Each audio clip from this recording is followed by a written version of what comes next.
এবং 5ই আগস্টের পরেও এই ছাত্র শিবিরের পরিচয় পাওয়া গেছে যে তারা আন্দোলন করেছিল। আর ডাকসু চাকসুরি নির্বাচনে এমন মেসেজ পাওয়া গেছে যে শিবির লীগ হয়ে লীগের সাথে বসবাস করছে, আমরা মেসেজগুলো পাইছি।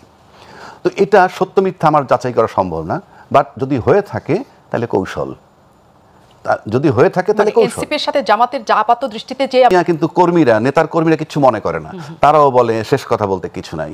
যে কথাটা একটু আগে আপনি বললেন যে আওয়ামী লীগ কি জামাতকে কোঅপারেট করতে চায় কিনা নির্বাচনে, এই কথাটাও আসলো। টু সাম এক্সটেন্ট আমি বিশ্বাস করি করতে পারে। যদি বলি কেন, আপনি কোনো সন্দেহ নাই যে এখন পর্যন্ত যে পরিস্থিতি তাতে নির্বাচন করলে বিএনপি 2/3 মেজরিটি পাওয়ার কথা, 2/3 না পাক মোটামুটি ভালো আসনে জয়লাভ করবে। জামাতের সেই ভোট নাই। কিন্তু শেখ হাসিনা যদি নিজের জগৎটাকে নিজের সময়টাকে বিবেচনায় নেন, যে উনি যে 15 বছর ছিলেন উনি কিন্তু নিরঙ্কুশ সংখ্যাগরিষ্ঠতা নিয়েই ছিলেন। আর নিরঙ্কুশ সংখ্যাগরিষ্ঠতা নিয়ে থাকলে যেভাবে নিয়ন্ত্রণ করা যায় রাজনীতিটাকে, সেটা আরেকজনে এসে করুক, এবং সেটা আলটিমেটলি কোনো পাওয়ার যদি এসে নিরঙ্কুশ সংখ্যাগরিষ্ঠতা নিয়ে 5 বছর 10 বছর থাকে, এই 10 বছরই সে বঞ্চিত হতে পারে তার রাজনীতি থেকে। এখন ফর দ্য টাইম বিং বন্ধ আছে এই বিচারের নামে, সেটা অন্য কথা। তো সেক্ষেত্রে যদি মনে করেন আজকে জামাতের মতো একটা দলের পিছনে যদি একটা ব্যাকিং তারা দেয়, তাহলে জামাত কিন্তু শক্ত বিরোধী দল হয়ে পার্লামেন্টে ঢুকতেও পারে। কিন্তু জামাতে ইসলাম এবং আওয়ামী লীগের যে দ্বন্দ্ব আমরা আজীবন দেখে এসেছি, চলে যাওয়ার আগ মুহূর্তে জামাত ইসলামকে নিষিদ্ধ করা হয়েছে, এবং আওয়ামী লীগ পতনের ক্ষেত্রে সবার আগে অগ্র সৈনিকের ভূমিকা যদি ছাত্রদের দেখা যায়, তার পেছনে আছে জামাত ইসলাম। তারপরেও সে জামাত ইসলামকে ব্যাকিং দিবে আওয়ামী লীগ। এটা কি মানে সূত্রটা কি? এটা সূত্রটা হলো বিএনপিকেও তো দিতে পারতো। সেটা হলো এই শত্রু আমার বন্ধু একটা কথা আছে।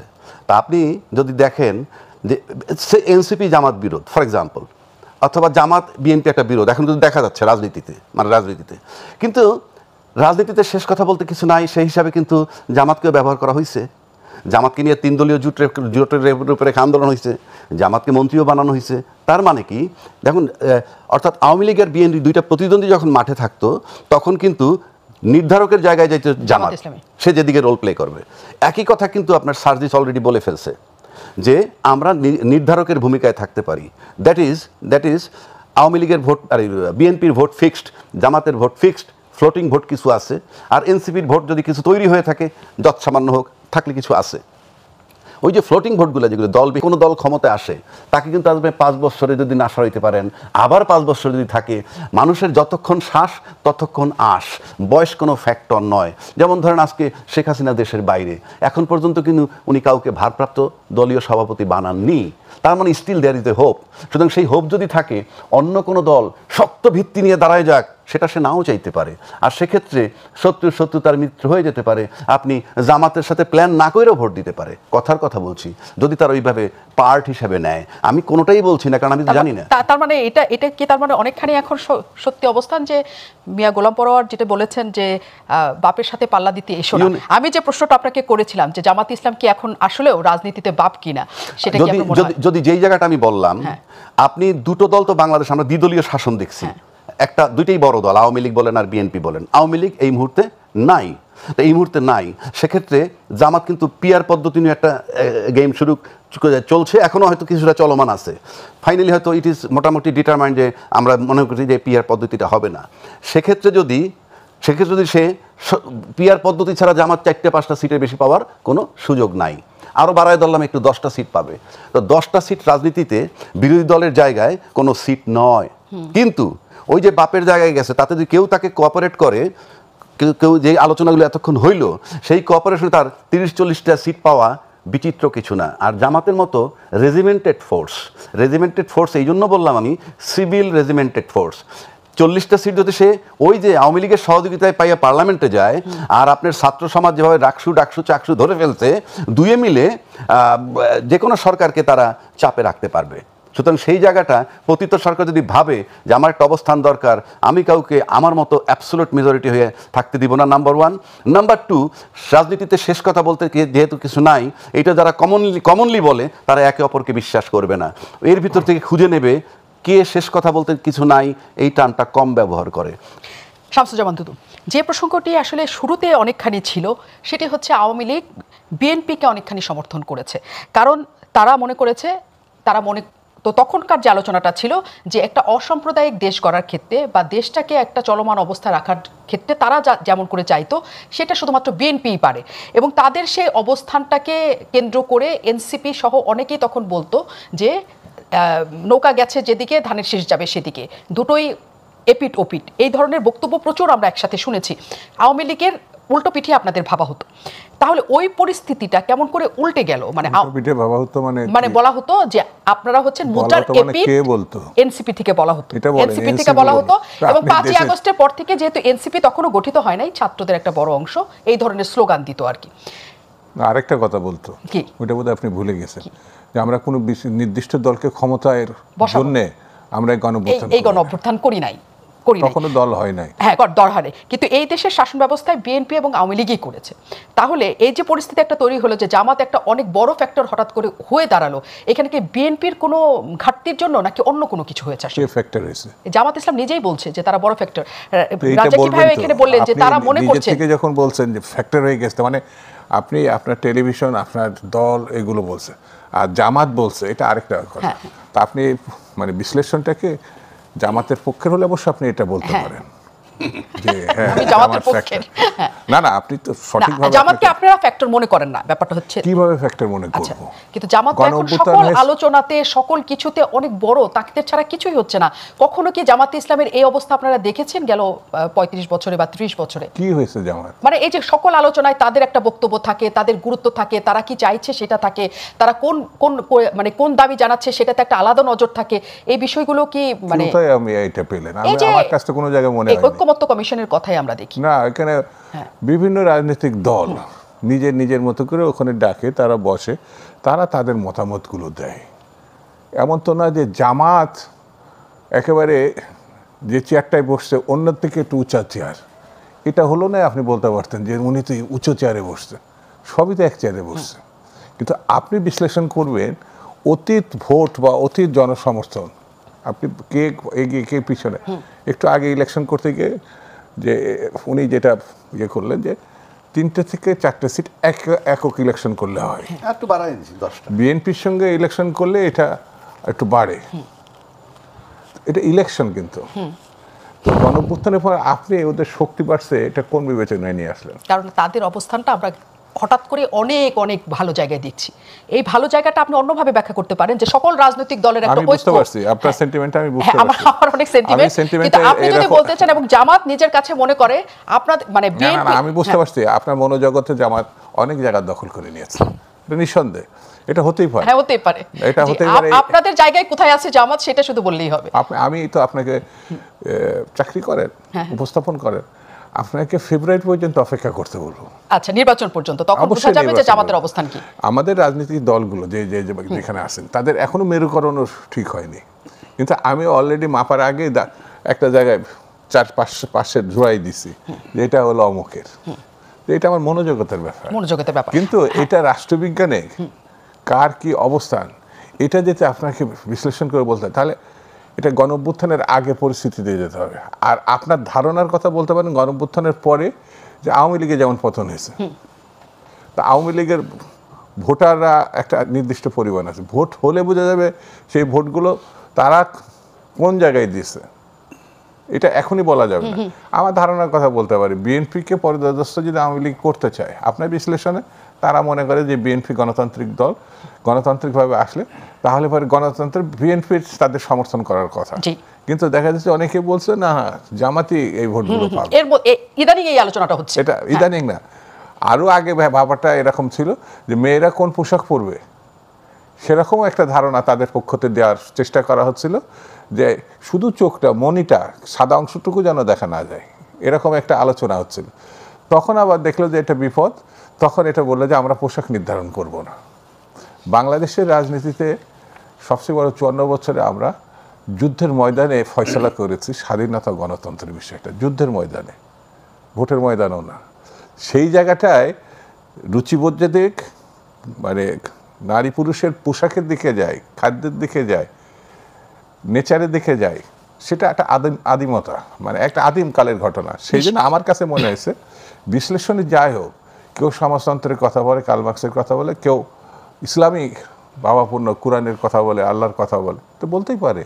সব দল কিন্তু আসামি, কিন্তু এই যে এতগুলো আসামি কাঠগড়ায় দাঁড়ানো আওয়ামী লীগের কাছে, এবার আওয়ামী লীগ হলো victim, Awami League will take the judgement যে তাকে ছড়ানোর ব্যাপারে সবচেয়ে অগ্রণী ভূমিকা কারা পালন করছে। আমি দাবি করলে কিচ্ছু আসে যায় না, বাট সে ডিসাইড করবে। আওয়ামী লীগ চিন্তা করবে যে কে আমাকে সরানোর ক্ষেত্রে সবচেয়ে বড় ভূমিকা পালন করে, ওইটা চূড়ান্ত। দুদুভাই বললে হবে না, আমি বললে হবে না, ওইটা চূড়ান্ত। সুতরাং সেই দিক যদি আপনি বিবেচনায় নেন, আওয়ামী লীগ তো ফ্রম ডে ওয়ান এনসিপিকে অ্যাকসেপ্ট করেনি, করার কোনো কারণও নাই। এখন আজকে এনসিপি যাতে কোনো অবস্থান না পায় সেটার জন্য কিন্তু অন্যান্য বড় দল বলছে ফ্রম ডে ওয়ান অ্যাকসেপ্ট করে নাই, নাবালক অমুক তমুক, তার মানে এনসিপিকে আউট করতে হবে। এখন এনসিপির সেই অবস্থান নাই, তাতে জামাত আর এনসিপি যদি এক হয়, এর চেয়ে বড় হোপ যদি পাওয়া যায় যে এনসিপির তো ভোটই নাই, এনসিপির ভোট নেই, অন্য কোনো সিগন্যাল যদি পায় যে আমার বিরুদ্ধে স্ট্রং কোনো পার্লামেন্টের ভিতরে কোনো দল দাঁড়াক, আমি চাই না, তোমাকে কোঅপারেট করবো, কথার কথা বলছি, তাইলে সেও গালি দিতেও পারে, তো বাপের সাথে ফাইজলামি করবি না, অর্থাৎ তোর সাইডটা ভোটনায় দরকার নাই, আমি অন্য সিগন্যাল পাইছি। নানান ইকুয়েশন হতে পারে রাজনীতিতে। আমি আবারও বলছি, শেষ কথা বলতে কিছু নাই, এটা আমাদেরকে শিখিয়েছে। আমি গত 54 বছর যাবত শিখে আসছি, আমি এখান থেকে চেঞ্জ হব না যতক্ষণ পর্যন্ত অ্যাক্টিভিটিজে না দেখব। সুতরাং এটা হতে পারে, আমি আবারও বলছি, আওয়ামী লীগ ডিসাইড করবে তাকে সরাইছে কোন শক্তিটা। সুতরাং সেই শক্তি কোনোভাবে যাতে বাজারে না থাকতে পারে সেটা চিন্তা করবে। এখন আওয়ামী লীগের এই অবস্থা আছে যে তারা না, ভাবতে দোষ কি? না, ভাবা আলাদা কথা, ভাবা নির্বাচন না, আপনি যেহেতু বললেন যে জামাতের সাথে আওয়ামী লীগের আত্মীয়, তার আলোকে আমি বলছি, এই আলোকে আমি ওইটা ভাবতেছি না। তার ভোটারগুলো তো ভোট দিবে, ভোটে তো আর বাধা নাই। আর দ্বিতীয় কথা যেটা আপনি বলছেন যে জামাতকে প্রভাবশালী দেখা যাচ্ছে, ন্যাচারালি আপনি যদি সিরিয়ালি আপনার এই ডাকসু জাকসু রাকসু চাকসু, এটার মান হচ্ছে টোটাল ছাত্র সমাজের উপর একটা ইম্প্যাক্ট। এটার পরে এই ইম্প্যাক্টের মানে এই না যে সবচেয়ে বড় দল হয়ে গেছে। এখন অতীতে ছাত্র রাজনীতি যারা করছে, আমরা সবাই কথায় বলি এটা জাতীয় রাজনীতির কোনো প্রভাব ফেলে না। আপনি তো সবসময় সব কিছু এক যাবে না। শেখ হাসিনা যখন বিদায় নেয় তখন টোটাল দেশের ক্ষমতাটা তার হাতে, আর্মি পুলিশ সিভিল প্রশাসন বলেন রাজনীতি সব তার হাতে, তারপরে তো চলে গেছে। সুতরাং সে আপনি ইউ নেভার নো। কাজেই এই যে আজকের যে প্রভাব, আগের তাই পারে নাই কেন? আমি বলি, কোন ছাত্র নেতাকে কে ভালোভাবে অ্যাকোমোডেট করছে? যারাই অ্যাকোমোডেট করছে তারা। তোফায়েল সাহেব ভিপি ছিলেন, সে কিন্তু রাজনীতিতেও সাকসেসফুল, কারণ তারা অ্যাকোমোডেট করছে। যাকে যাকে অ্যাকোমোডেট করছে, তার অরিজিনাল দলই ছিল আওয়ামী লীগ, তাকে অ্যাকোমোডেট করছে। আবার রাশেদ খান মেনন সাহেব ভিপি ছিলেন, সে ওইভাবে অ্যাকোমোডেট হন নাই, তারপরে তো আওয়ামী লীগ সফট কর্নার দেখে এমপি বানাইছে। অর্থাৎ ছাত্র রাজনীতি থেকে যখন ফেরত চলে আসে, তখন মাদার দল যেটা, সে যখন বলে ছাত্র রাজনীতি আর এই রাজনীতি এক না বইলা সরায় রাখে, তখন তাদের প্রতিভার বিকাশ হয় না। কিন্তু এখনো হবে না তার কোনো গ্যারান্টি নাই। আর কিছুদিন আগে আমরা কথা শুনছি যে উপদেষ্টা মাহফুজ বলছে যে প্রশাসনের ভিতরে দুইটা দলের ব্যাপক প্রভাব, ডিসি টিসি সেট করা, যার যার মতো করে শেয়ার করে ফেলছে, দুইটা দলের কথা বলছে।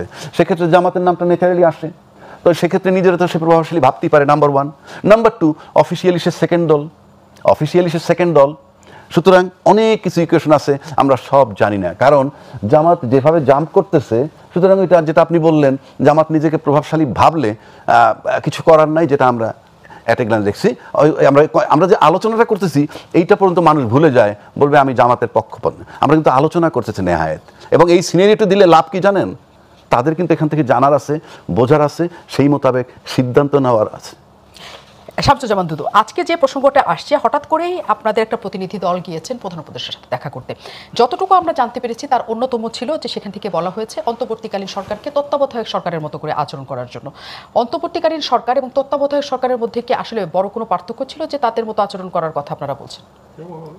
এই যে অন্তর্বর্তীকালীন সরকার, এই সরকারে দুটো ছাত্র প্রতিনিধি আছে এবং তারা একটা নির্দিষ্ট দলের সঙ্গে সম্পর্ক রেখে চলে।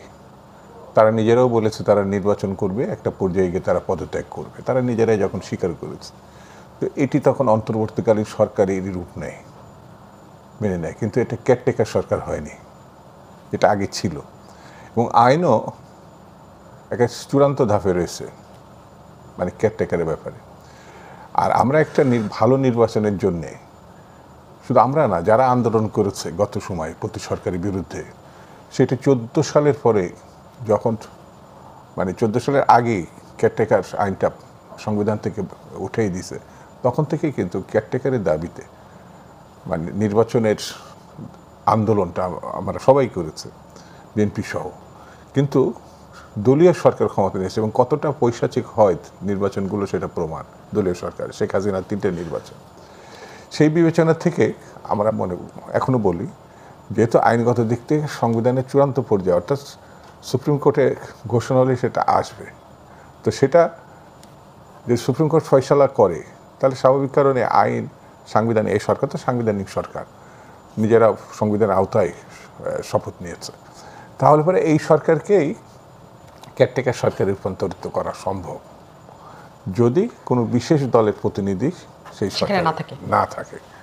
তো যে কারণে আমরা এটাই সরকারকে বলেছি, অন্যান্য অনেক রাজনীতি শুধু দুজন প্রতিনিধি না থাকলে এই কেয়ারটেকারের মতো আচরণ করতে পারবে, মানে পুনর্গঠন হতে পারে, পুনর্গঠন হতে পারে, সেটা রাজনৈতিক দলগুলোর সঙ্গে আলোচনা করে, শ্রেণী পেশার প্রতিনিধিদের সঙ্গে আলোচনা করে এই পুনর্গঠন হতে পারে। লক্ষ্য তো একটা ভালো নির্বাচন, বিতর্কহীন নির্বাচন, স্বচ্ছ নির্বাচন, যেটার জন্য এখানে মানুষ, ছেলেরা, শ্রেণী পেশা হাজারে হাজারে রক্ত দিয়েছে, সে তার ভোটাধিকারটা ফেরত চায়। যেমন এখন কিছুক্ষণ আগে আলোচনা যেটা করলেন না, যে ছেলে এবং বাপের প্রসঙ্গ আছে, এটা আমার কাছে অরুচিকর মনে হয়। বাপ তো অনেক সময় কৃষক হতে পারে, বাপ তো অনেক সময় শ্রমিক হতে পারে, ছেলে তো ডাক্তার হতে পারে, ছেলে তো আরও বিশেষজ্ঞ পর্যায়ের লোক হয়। তো ছেলে গণঅভ্যুত্থানে নেতৃত্ব দিয়েছে, এখন বাপের ভূমিকায় যারা বসতে চাচ্ছে তাদের অতীত ইতিহাস তো খুব ভালো না, বরঞ্চ ছেলের ইতিহাসটা ভালো। সে আন্দোলনে ছিল, সে গণঅভ্যুত্থানে সক্রিয় রক্ত দিয়েছে, ভূমিকা পালন করেছে। সেই জন্য এখন যারা দাবি করছেন সেই দাবির স্বীকৃতিটা অর্থাৎ কর্তৃত্বটা গায়ের জোরে করতে চাচ্ছে আমার বিবেচনায়। যে এটা না, মানুষের অধিকারগুলো মেনে নেওয়া, মানে এটা যেমন একটা প্রসঙ্গ আসলো না যে রাকসু জাকসু অমুক অমুক দল জয়লাভ করছে, করতেই পারে। যেমন স্বাধীনতা যুদ্ধের পরে প্রথম ভিপি কিন্তু মুজাহিদুল ইসলাম সেলিম, তিনি সিপিবির সমর্থিত ছাত্র সংগঠন ছাত্র ইউনিয়নের নেতা ছিল।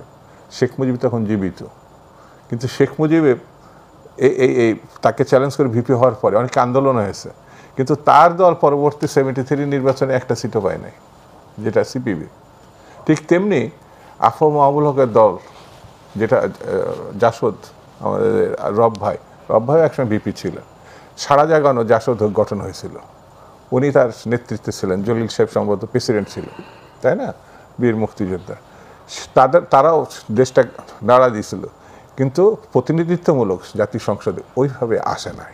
আমি এটা ছোট করে দেখছি না, কিন্তু এটা নেতৃত্ব গঠনে একটা ভূমিকা রাখে, মানে এই সব প্রতিষ্ঠানতে যা নির্বাচিত হয়। কিন্তু ঝড় তুললেও সরকার গঠন, পার্লামেন্টে যাওয়া, এগুলো অতীত ইতিহাসে খুব একটা আমরা দেখি নাই। কিন্তু এখানে আবু হেনা রাজ্জাকির প্রসঙ্গটা নিয়েই যায়, তিনি বলছেন যে সবসময় ইতিহাস একরকম হবে তা নাও হতে পারে, আবু হেনা রাজ্জাকির বক্তব্য এটা। কিন্তু সেই ইতিহাস কেমন করে হবে আমরা এটা জানি না, কারণ সামনে আসলে আন্দোলন নিয়ে জামাত সহ 7টি রাজনৈতিক দল মাঠে নেমেছে। পিআর পদ্ধতি, 14টা দল নিষিদ্ধ চায়, তারা একই রকমের, তারা লেভেল প্লেইং ফিল্ড চায়, আইনশৃঙ্খলা বাহিনীর সদস্যদের নিরপেক্ষ চায় এবং ভালো অবস্থান চায়। এই অবস্থানগুলি, এই বিষয়গুলো কি মানে অমীমাংসিত থেকে যাবে কেন? কারণ নির্বাচনের বেশি দেরি নাই। আমি বিরতির পর এই প্রসঙ্গে ফিরব।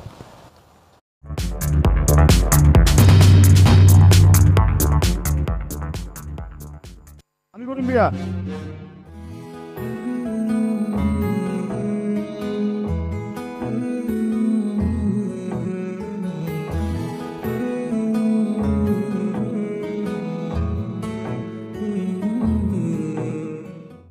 তুমি জাগা সয় সম্পত্তি বেচা বউরে পড়াইতাছ, বউ দেখবা গেছে গা।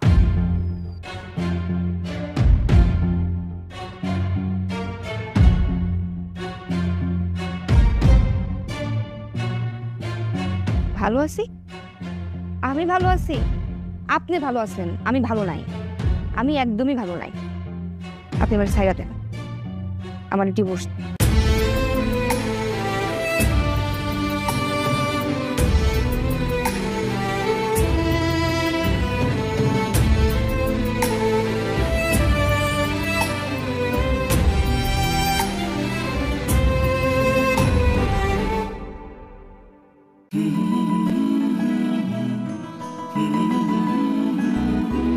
রোদ্দুর মাখা ঝলসানো দিন, যখন সময় থমকে যায়, হঠাৎ তুমি ঝড় হয়ে এলে আমার দু চোখ চমকে যায়। ফিজা ফিজা ফিজা ফিজা, হোক যত হোক তাপতাপ, জীবনের রঙে স্বপ্নের ছাপ, তুমি ভরসা মেঘে বর্ষা, তৃষ্ণা এলে ফিজা ফিজা ফিজা ফিজা ফিজা। যখনই প্যারা লাগে, কাজ কামে প্যারা লাগে, লাইফের